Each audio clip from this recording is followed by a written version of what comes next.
Hey, this is Gary with Today for Tomorrow, and if you've seen my other videos, you know I'm a huge fan of food forests. Not just for what they do for us, but more importantly for what they do for the planet. Well, today we're going to go over to Naples, Florida and visit with Chris Satter.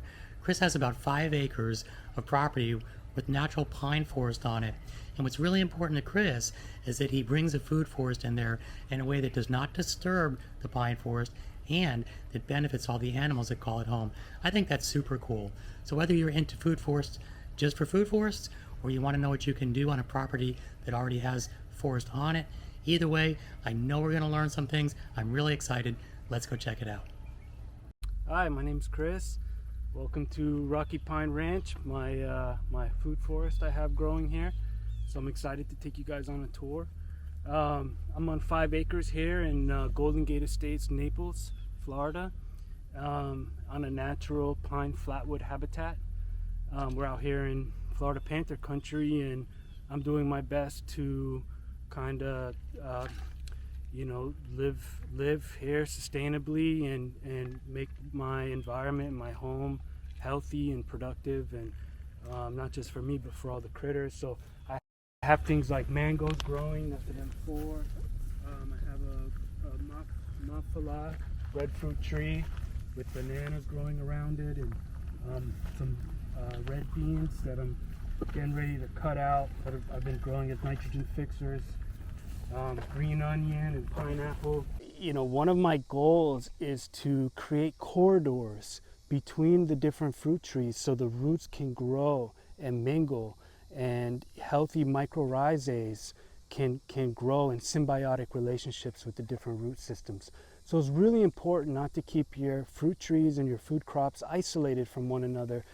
You know, connect them all in a way that there's a nice healthy layer of topsoil where those roots can grow and have those important symbiotic relationships. This is a Jamaican strawberry tree. They're fast growing. You can have fruit within 1 year. They're like little red cherries and they taste just like cotton candy. I have 2 of them.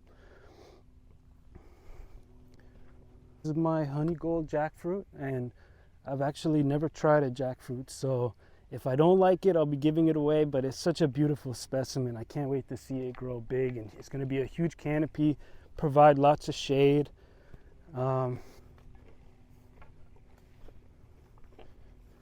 Pickering mango. This one is something I'm really excited about. It's a Kohala longan, and I love lychee, I love guinep, so this will be a really delicious fruit. With a nice little seed if you've never had it. This area that we're walking on now used to be covered in a berm. It's very compacted, very poor soil, very rocky. The first 4 or 5 inches is pure rock. So one of the strategies that I use is I dig really wide, deep, and I amend the soil, and I mound everything for good drainage, and so that I can continually add good soil, healthy soil and mulch over time, and those roots can spread out and grow laterally. And my goal is really just to kind of take this area that is not very productive and make it healthy and make it thrive. This is a little sweetheart lychee in here. I have some wind protection for it while it's young. Aloe growing, day avocado. And you notice I provide shade for all of my avocado trees while they're young. It just helps the roots get established, and the bark is really fragile when they're young. So I recommend give your avocados a little shade, and you'd be surprised at how much better they do. Cherry mango.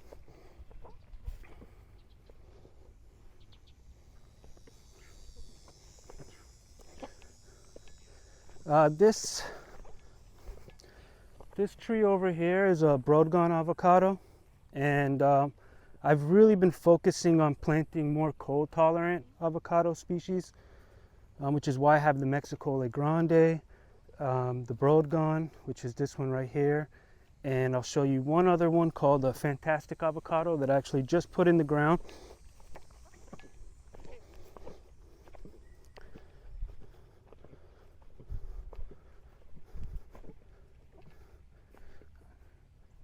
just planted this beautiful specimen last night, and as soon as you guys leave, I'm gonna put a nice shade cloth over it. And this tree here can survive down to temperatures to like 10-15 degrees. Got some coconut trees that I've planted along my driveway. Excited for those. This area of my property, I really wanted to keep it as natural as possible, and like I mentioned, this is a pine flatwoods habitat comprised mainly of our native sable palms, our native Florida slash pine, and lots of different ground covers and shrubs, and of course we have saw palmetto here. This is a Bombay mango tree, and this is about a 4-year-old tree, and you know, it's growing here, and one day it'll be a monster, but it's growing in this Mayaka soil, which is the type of soil we have, and it's just very low in organic material. So I think that's the reason why this tree isn't a little bit bigger, but yet it's still healthy, and it's endured Hurricane Irma, and it's endured a freeze. So far so good. This is a native shrub called American beautyberry, and it is edible. You can make nice jams out of it, but very important food for wildlife out here.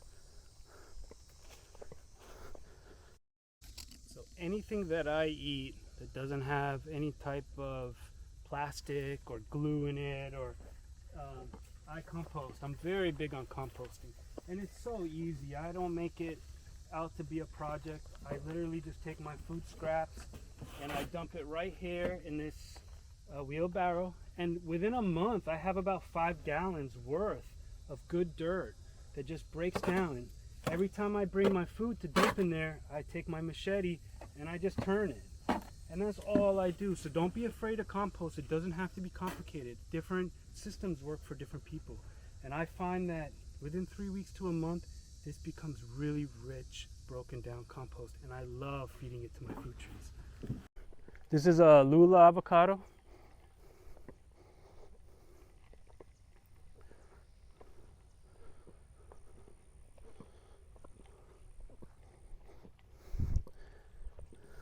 This here is a Oro Negro avocado, and this poor guy got hurt in the cold. I got some pumpkins growing up there, marigolds.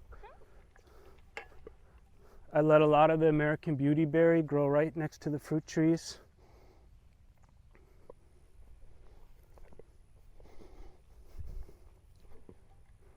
Red Russell avocado. And I mow this area probably once every couple months. I like to let the grass get long.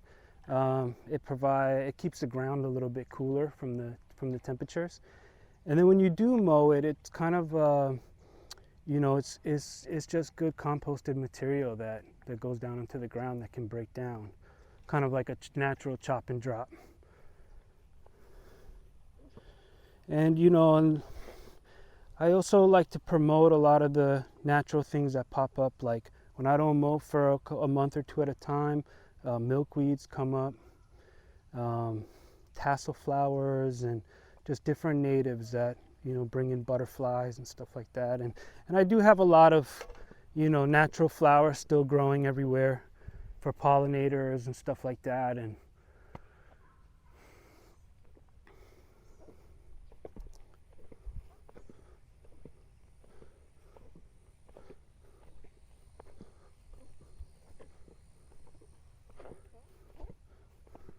this is called Spanish plum. It's a deciduous tree. It's a big fat plum, very delicious. Not as sweet. If you look behind you, there's the same Spanish plum right here, but it's a smaller variety, and it's a lot sweeter. But the nice thing about these trees here is you can literally just cut a mature branch and stick it in some dirt, keep it watered, and it will grow roots. And it's also a crop that you can get fruit within the first year or two. Yeah, Spanish plum.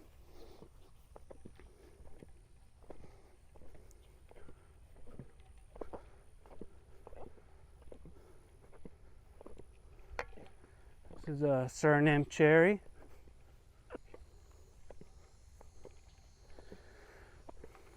So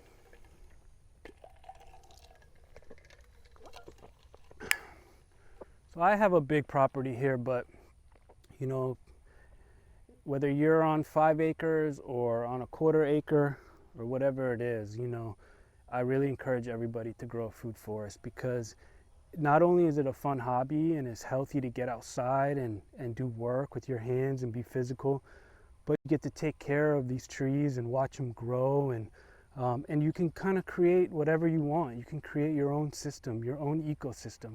This is a Jamaican ackee tree. This is a really good stable crop in the Caribbean, and boy, you can do so many things with ackee. You can boil it and eat it with rice. You can fry it, eat it with fritters, and but this fruit here, you have to wait for it to open. It's called ackee, and if you don't wait for it to open, then it is highly toxic. So you have to know what you're doing on that. It's another guinea tree here. And my brother actually brought that seed from Jamaica. So that's a Jamaican guinea. This is a Hayden mango.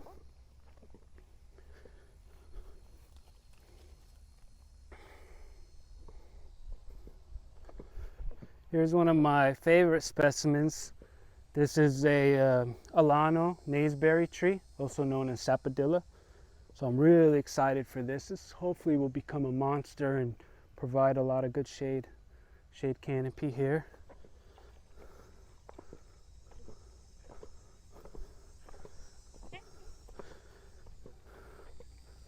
My ultimate favorite, the Mafala breadfruit tree.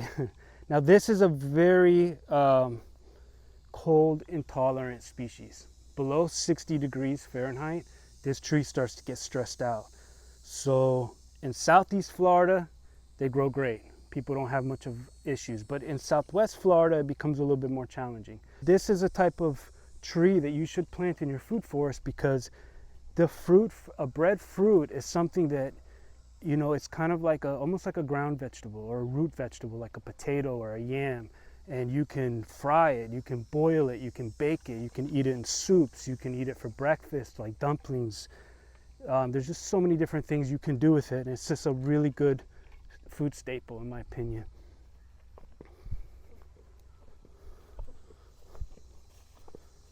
These are my bananas, Grand Name bananas.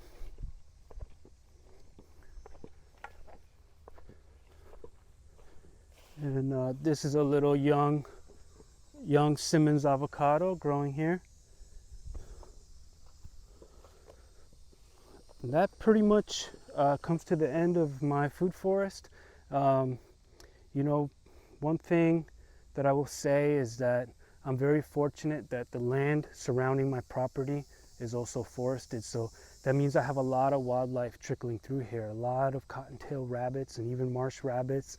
And of course, if there's a lot of rabbits, that brings a lot of bobcats and foxes and coyotes and Florida panthers and black bears are all using my property all the time. So I kind of like to think that it's not just for me, it's for all of the wildlife as well. And you know, that's my goal, and I encourage everybody to create a system like that, where it's not all about you, but it's about the ecosystem. It's about creating a productive, healthy environment with lots of food for the birds, for all the little animals, and for you and your family as well. Anytime you're in the area, feel free to stop by. Thank you.